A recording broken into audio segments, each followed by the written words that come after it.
estamos y qué estamos transitando, y que tienen que haber leído, ¿sí? Cosas pendientes que les quedaban del receso que habíamos mandado. La actividad respecto a la alternativa pedagógica, que tenían que hacer el audio. Lectura más audio, ¿sí?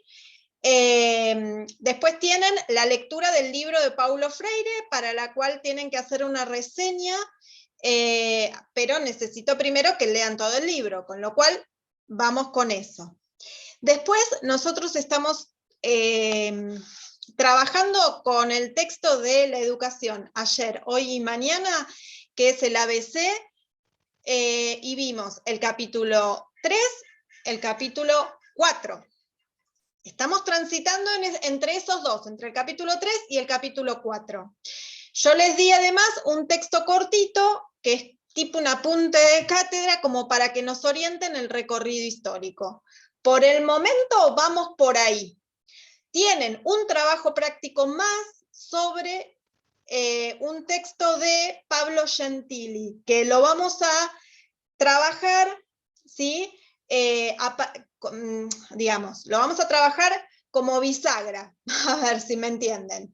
Lo que el autor trabaja en ese texto es un poco esta cuestión que nosotros vimos respecto del optimismo pedagógico, ¿sí? Esto de con la educación resolvemos la salud, las desigualdades, las cuestiones de distribución, y en realidad lo que él nos cuenta en ese texto es justamente que eso es divino ideológicamente, o es muy romántico, hasta romántico les diría, pero que no sucede porque la educación sola, sin el acompañamiento de otros condicionantes estructurantes, no puede. ¿Sí? ¿Esto qué significa?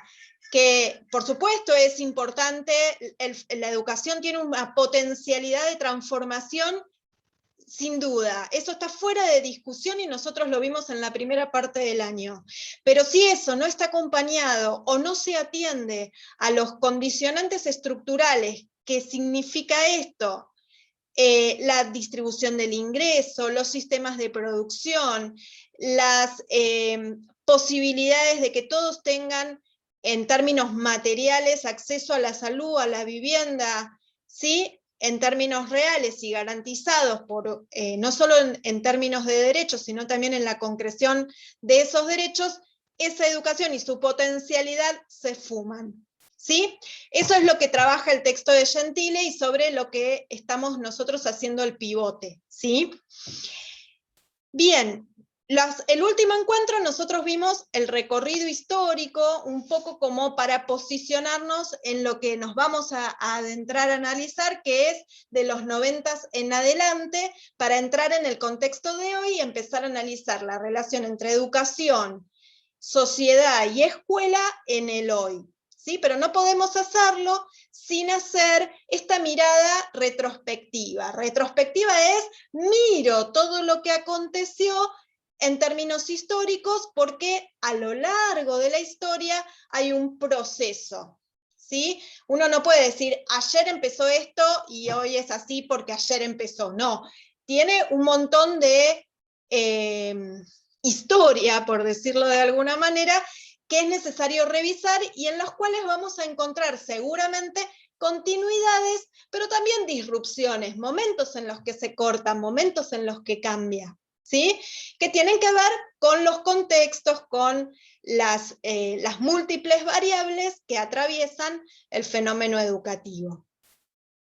La vez pasada nos centramos un poco en el inicio del sistema educativo argentino, ¿sí? Hablamos un poquito de la ley 1420, cómo el sistema educativo se estructura, buscando universalizar la instrucción primaria para que la mayor parte de la población entre al sistema, pase por la escuela, porque era necesario formar un sujeto, un ciudadano que se considerara argentino, ¿sí? Para lo cual se necesitaba como imbuirlo de ciertas características de argentinidad. pero esas características de argentinidad las imponían, ¿no? Era una idea de homogeneizar, imponiendo una determinada forma de ver las cosas. De esta manera es que se instala el sistema educativo y se universaliza, ¿sí? Esa tendencia a homogeneizar se hace muy fuerte. Por ejemplo, la imagen de los guardapolvos blancos, había una que ustedes seguramente no la vieron, pero en mi época había una serie que se llamaba, que había que era, no sé, Señorita Maestra se llamaba, y había el portero que recibía y decía, vengan mis blancas palomitas. Mis blancas palomitas significaba que tras el manto del guardapolvo blanco, todos estábamos imbuidos de la igualdad. ¿Había un principio de igualdad? Sí lo había, pero es un principio de igualdad sobre la base de imponer una determinada manera, desconociendo las diferencias, ¿sí? Las diferencias o la diversidad no entraban, quedaban fuera. ¿Se acuerdan la imagen de Tonucci? Todas las cosas diferentes quedaban fuera.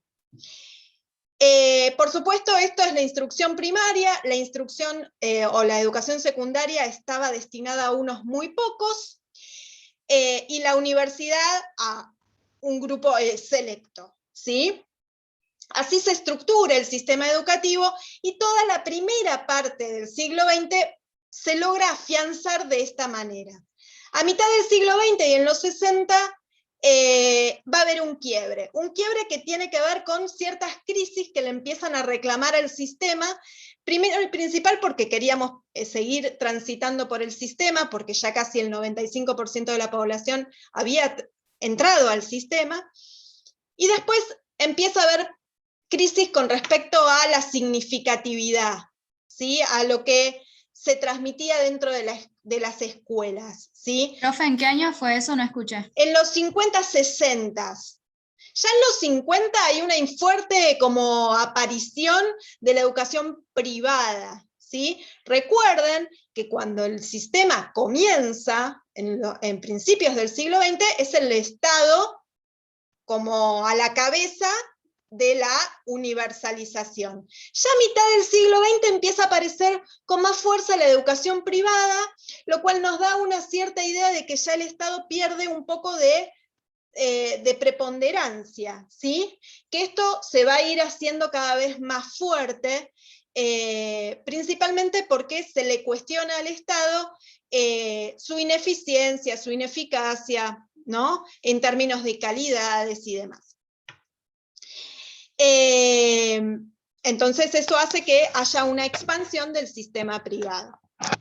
Pero también se le empiezan a cuestionar cosas que tienen que ver con los contenidos que se transmiten, como que estaba desactualizado, todo estaba fuera de foco. Bien, eso como en grandes rasgos, llegamos hasta las dictaduras, hablamos la vez pasada de que todo esto está atravesado por las dictaduras militares y obviamente por la dictadura del 76, ¿sí? Medio que llegamos a los 80 y hablamos un poco del retorno a la democracia y de lo que le significó al sistema educativo esta vuelta, ¿no? Como para llegar a los 90. Pero antes de avanzar, les voy a plantear dos cosas. Primero, al inicio del sistema educativo hay una discriminación discriminación educativa que se llama a aquellos que quedan fuera del sistema. ¿Qué quiere decir esto? El sistema se instala, ¿sí? Y se universaliza la instrucción primaria, pero no podían avanzar a la educación secundaria porque era para muy pocos, era para los elites, la formación de líderes. Entonces, como estaba conformado de esa manera, la discriminación era que vos quedabas fuera. Una discriminación educativa excluyente, excluías del sistema, no lograbas ingresar y no lograbas continuar, ¿sí? Quedabas fuera. A partir de los 50 y de los 60, que empiezan a tocar las puertas de la escuela secundaria y a generarse todo este clima de reclamos y de crisis, se empieza a abrir un poco, empiezan a transitar Y esto va a generar, en vez de una discriminación por fuera, es decir, te dejo afuera del sistema, te dejo entrar pero no avanzar. A ver si me siguen. Sí, entra, pero ¿dónde están los mayores índices de repitencia o de deserción? En primero y en segundo año. ¿Y esto por qué? Porque sí, te dejo entrar, porque me estás tocando la puerta, pero el sistema, la educación secundaria, está destinada para unos pocos, con lo cual, si vos no tenés el bagaje cultural que necesitas, empiezan a quedar fuera. Y ojo con este tipo de análisis, ¿sí? Lo que a mí me interesa que ustedes piensen es que al principio quedabas fuera del sistema, ahora estás dentro, pero al mismo tiempo quedas fuera. Adentro del sistema se empiezan a circuitos diferenciados, ¿sí? Como que está todo bien, te dejo entrar, pero no vas a lograr avanzar más de segundo año. Salvo, por supuesto, excepcionalidades, pero no la gran masa de la población. ¿Se entiende por dónde va? Discriminación educativa. Antes estabas fuera, ahora entras, pero hay situaciones o efectos o acciones que siguen generando exclusión o circuitos diferenciados al interior del mismo sistema. Y esto es importante porque se da, no es que hoy es esto lo que sucede, esto se viene gestando, ¿sí? Y estas inclusiones y exclusiones son importantes de ser pensadas, porque ni el todo ni la nada, sino la complejidad de las tensiones que se generan, ¿sí? ¿Qué quiero decir con esto? Que todos los discursos pedagógicos tienen que ser interpretados desde la complejidad. No podemos hacer una lectura lineal. Y en esto, el texto que ustedes tienen de Gentili les va a permitir ver que él nos dice, todo bien con la educación y su potencialidad, y está muy bien porque somos pedagogos y defendemos la potencialidad de la educación, pero tenemos que entender que en un sistema de producción excluyente, hay un sistema educativo que excluye. ¿Sí? Entonces, esto es clave, porque nosotros, esto lo venimos charlando hace tiempo, ¿no? Como que la educación no puede resolver el sistema de producción. Sí podemos generar herramientas para pensar, sí podemos, por eso tiene potencialidad, ¿sí? Y sí pueden esas personas, siendo formadas, generar transformación y un nuevo sistema de producción. Pero necesitamos entenderlo como lógicas en tensión. ¿Bien? ¿Se me entendió hasta acá? Sí, la segunda parte de lo que le quería preguntar tenía que ver con lo que ustedes leyeron. ¿Hay algo del texto ese medio compendiado, medio resumido, que no haya quedado claro? Hablaba de proyecto oligárquico, eso lo vimos la vez pasada, hablaba de esto de el sujeto universal, la homogeneización, esto que retomamos hoy, pero por las dudas pregunto, ¿eso quedó claro? Bien, no hay nada en ese texto que les haya generado movimiento. Entonces, podemos ya decir, más centrándonos en los 80, estas tendencias de vuelta a la democracia y la necesidad de los sistemas educativos de reformular su posición en relación a la democracia, pero sin olvidar que sigue siendo un sistema capitalista, y en un sistema capitalista hay sectores burgueses y sectores proletarios, ¿no? Sectores que tienen el capital y sectores que no lo tienen. Entonces esto es importante porque ya plantea una desigualdad de clase. ¿Bien? Pero hay un avance sin duda del enfoque de derechos, hay un avance a nivel internacional con respecto a las ideas sobre la democracia, y esto va a estar fuertemente en el discurso. Pero ¿qué pasaba en la realidad argentina? Y ya ubicados en todos los años 80, claramente después de la dictadura militar, no solo estábamos atravesados desde el terror y desde el miedo, sino también con una gran crisis económica y que comienza hacía tiempo, pero en los años 70 lo que sucede es que empiezan a aparecer los estados neoliberales. Estos estados neoliberales tenemos que empezar a debatir a qué se llama neoliberalismo y qué lugar le dan al Estado estas posiciones neoliberales. Lo primero que les puedo decir con respecto al neoliberalismo es que es una corriente de política económica que supone que el Estado es ineficiente, es improductivo, que genera mucho gasto, ¿sí?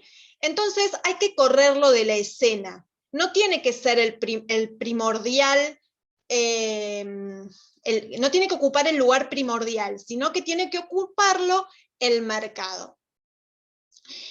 Si nos paramos ya desde este lugar, tenemos un encuadre que como que hace mucho ruido. ¿Por qué? Porque corremos a un Estado que había sido el eje central del sistema educativo, ponen al mercado, o sea, oferta-demanda, y esto va a influenciar en todas las políticas que se lleven adelante a partir de los 70, pero con mucha profundidad en los 90, ¿sí? Entonces, ahí estamos en los 90. No, ¿se acuerdan quién asume en los 90? Menem. Dios mío. Asume Menem. Y va a estar 10 años, ¿sí? El gobierno menemista va a encuadrar todas las políticas públicas alrededor de los principios neoliberales. Y acá vamos a hacer como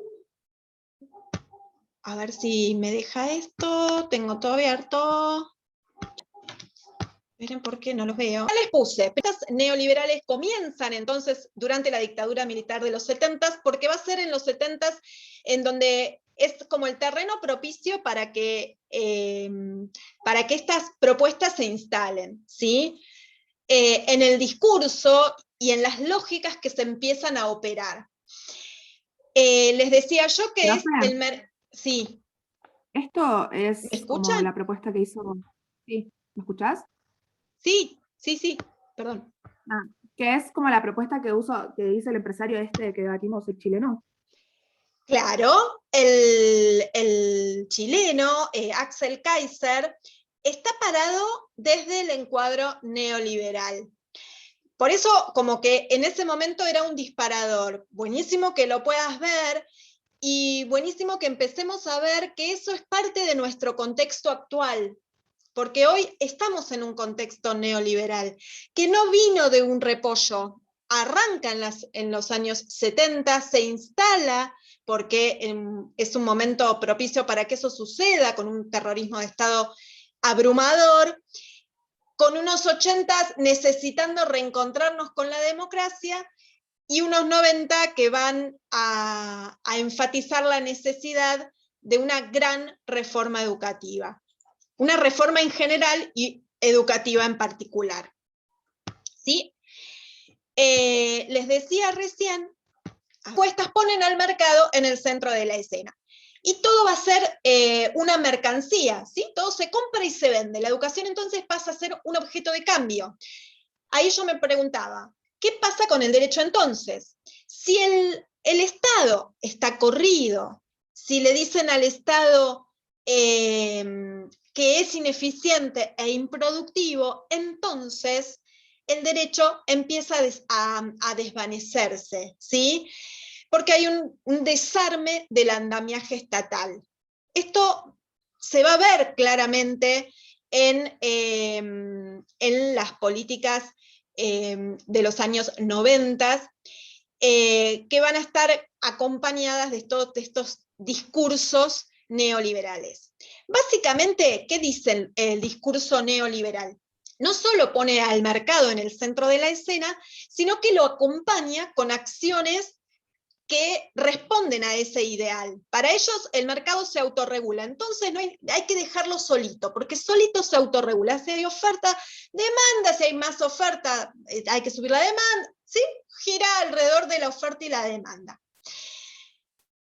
Y que los sujetos puedan moverse en ese mercado libremente. Esto es lo que van a decir los neoliberales extremos. Entonces, en un sistema como es en Argentina y en la mayoría de los países latinoamericanos, pero vamos a referirnos a Argentina en particular, cuyo centro estaba dado en el Estado, que empieza a romperse en la década de los 70, pero con estas políticas se termina de desmantelar. ¿Cómo se termina de desmantelar? Acompañado de una serie de estrategias que se instalan. Primero, las privatizaciones. ¿Qué son las privatizaciones? Algo deja de ser del Estado y pasa a ser de alguien, digamos. Bien. Privatizo las empresas públicas. En ese momento, las empresas, por ejemplo, de los servicios, eran estatales, se privatizan, se venden, ¿sí? Al mejor postor pasan a ser empresas privadas. Bien, una entonces de las estrategias primeras va a ser la privatización.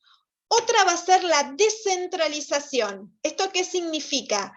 Que si antes todo estaba en el Estado y coordinado por el Estado, ahora va a estar en manos de, por ejemplo, las provincias, ¿sí? Cada provincia se hará cargo de su situación.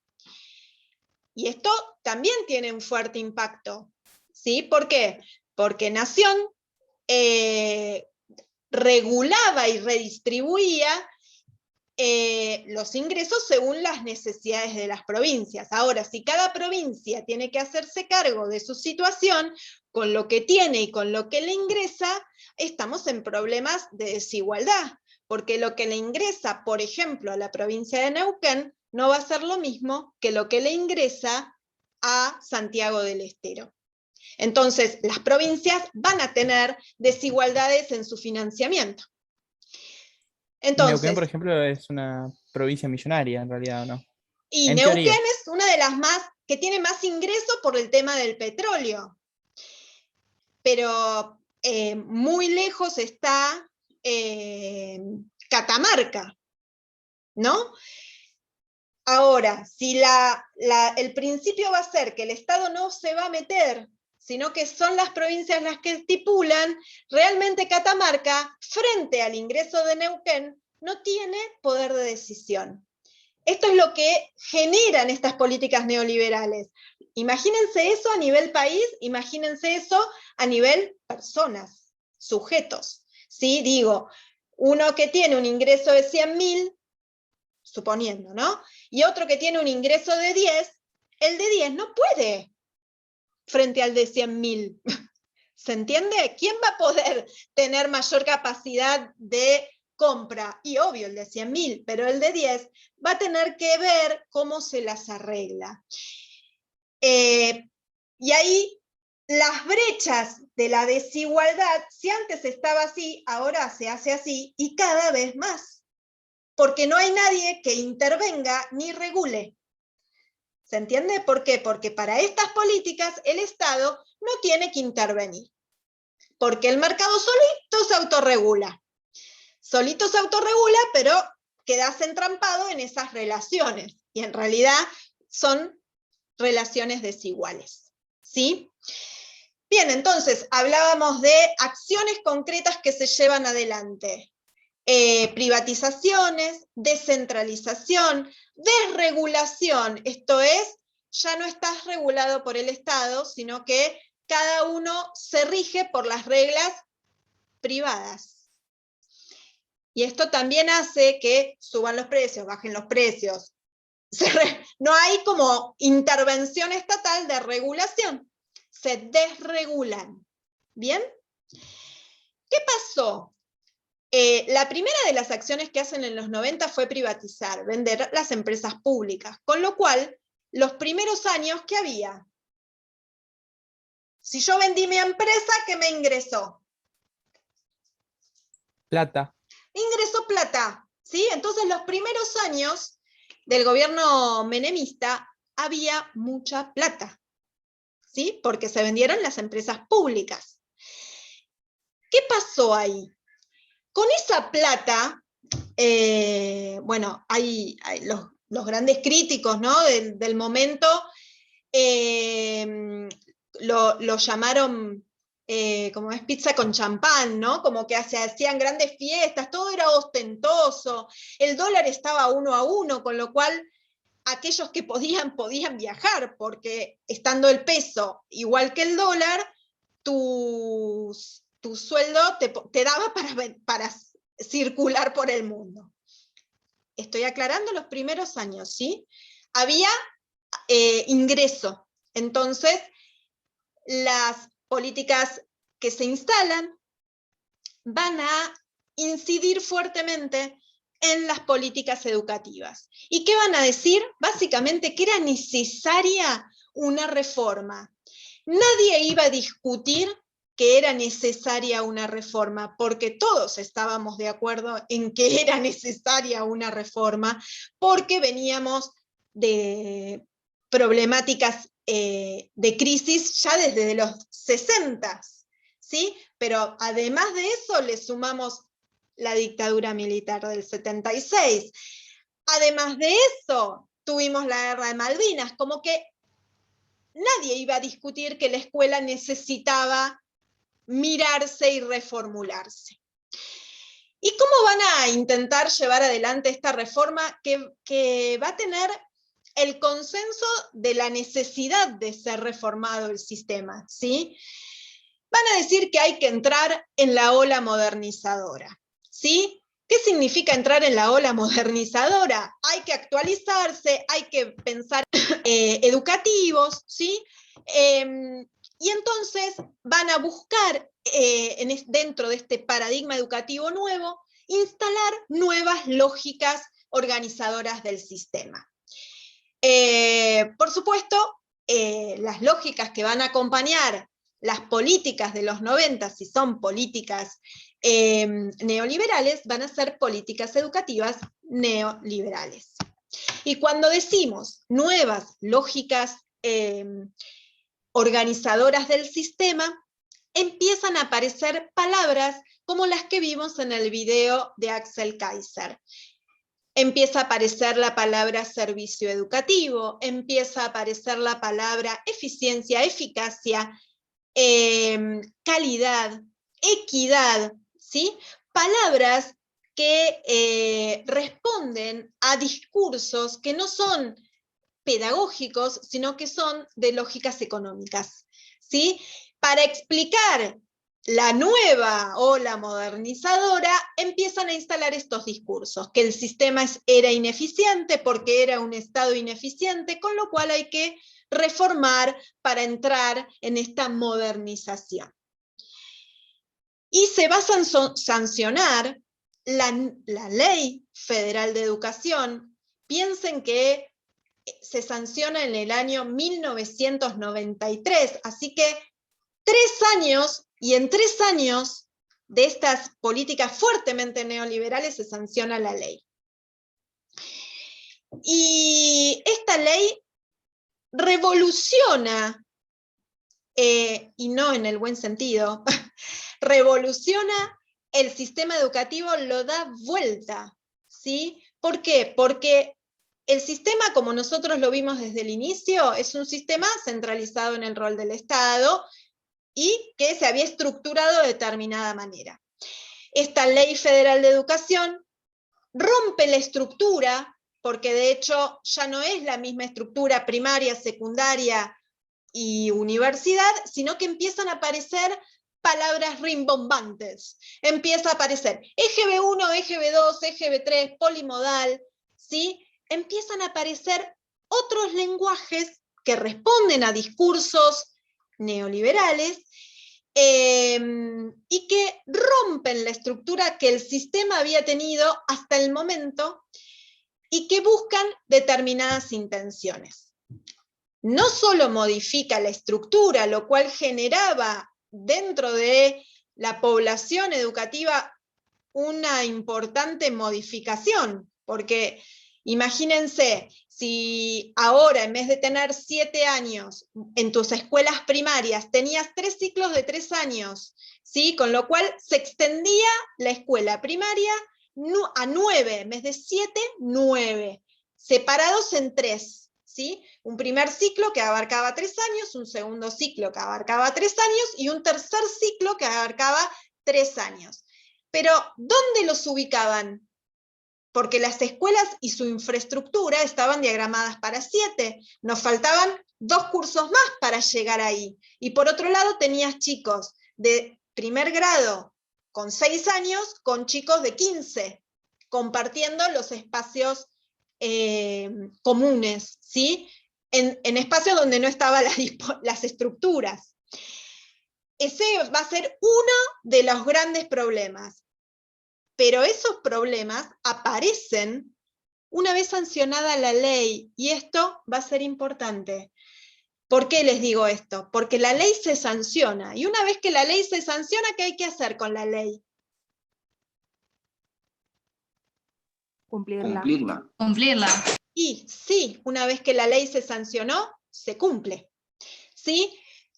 Con lo cual, el sistema empieza a intentar dar forma a algo de lo cual todavía no estaba ni la infraestructura, ni la preparación suficiente para llevarlo adelante. ¿Cómo intentan subsanar esta cuestión? Con otra pata que van a utilizar, que va a ser la reforma de la currícula. ¿Quién iba a discutir que no era necesaria la modernización de los contenidos? Nadie. Entonces, hay una gran reforma curricular. Y esto no es un detalle menor, ¿sí? Se cambia la estructura y se modifican los contenidos que se transmiten. Ahora, ¿quién los modifica? ¿Saben? Profe, esto también genera como un filtro, ¿no? No solo Porque- no solo va a generar un filtro, sino que lo que va a generar en el sistema es una fragmentación del sistema. El sistema hasta el momento estaba así, con muchos problemas internos, con propósitos que lo regulaban, pero coordinados por el rol del Estado y con una cierta organización interna. Esta ley lo que hace, modifica la estructura, interviene en los contenidos y le dice a las provincias que cada una de las provincias se tiene que hacer cargo. Así como decíamos antes, ¿sí? Esperen, que nos queda menos de un minuto. Cortamos y vuelvo, y después sí, tengo una propuesta para hacerles, pero no quiero cortar ahora lo que estamos hablando. ¿Les parece? Corto y vuelvo, ¿eh? Bueno, profe.